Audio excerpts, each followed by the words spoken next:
What's up, Brandon Smitley here, BrandonSmitley.com, bringing another training log video with commentary. This is week 6, day 3, XPC finals, meet prep, squat and deadlift assistance training.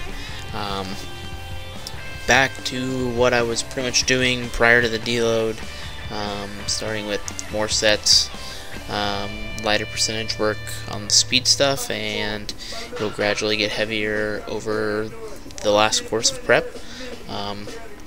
Still pausing the first rep in the hole and then down and up on the second one. So I had 210 on bar weight and 12 doubles on the speed squats, and then 8 singles at 250 on the speed deadlifts. So nothing too heavy. Really good bar speed though. I'm very pleased with how much faster I felt, to be honest. I think the deload helped with that.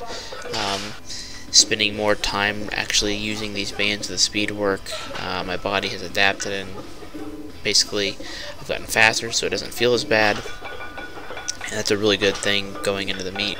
I also got a new belt. I don't know if you remember, probably about a month or so ago, I was having some belt issues with my red one. My lever broke on it, and I was trying to get a new one, but Elitefts is discontinuing those belts. So getting a lever was not easy, and so instead of, we decided basically, since not work around trying to get a lever for that, I would just get a new belt.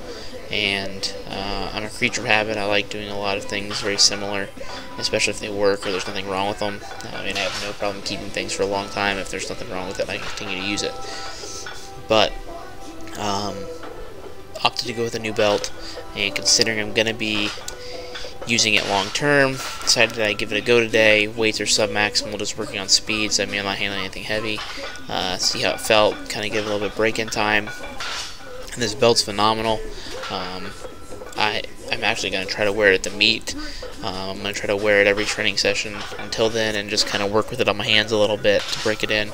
But really, it didn't take much. This 6mm belt only took like a day, and this belt I think is going to take maybe a week, maybe 2 weeks tops, depending how much I wear it and what all I do in it, and things like that. So some really good support with that belt. It's way better than one I had, which I definitely expected to be better, but I was really blown away by it. So really excited to hopefully use this belt come meet day, but if not, I'll stick with my red belt. There's absolutely nothing wrong with that belt. It works fine. But the lever is not mine that's on that belt, it's my training partner. So whenever he wants to use his lever belt, I'm going to have to make sure he gets his lever back. Speed deadlifts were good, going with all sumo up until the meet for this last couple weeks, really drilling the technique so I get double the amount of first reps. Really good practice, really good speed. Really, that's all it is. It's just drilling the technique over and over and over again, because obviously the weight's not too heavy. But again, making sure they're quality and practicing that setup, because it's only going to be my second meet going sumo. And this is a pretty big meet, so I've got to capitalize on that, and I figured I'd take the extra time going into the meet to work on that. The glute ham raises, I did them explosively today. I think I'm going to continue to do them explosively going up into the meet pretty much. I need to continuously be fast, and this isn't really much of a time to be putting on mass, because eventually I'm going to have to have my weight down where it needs to be, and this is a good alternative for that. As for the close stance TKEs, decided to weight these to make them a little harder, stay more upright, and keep my upper back locked in with the chains. Definitely a really good variation. I should have been doing them like this a long time ago. Much better quad burn. And then I had some wall press abs. I think I'd put these up here before.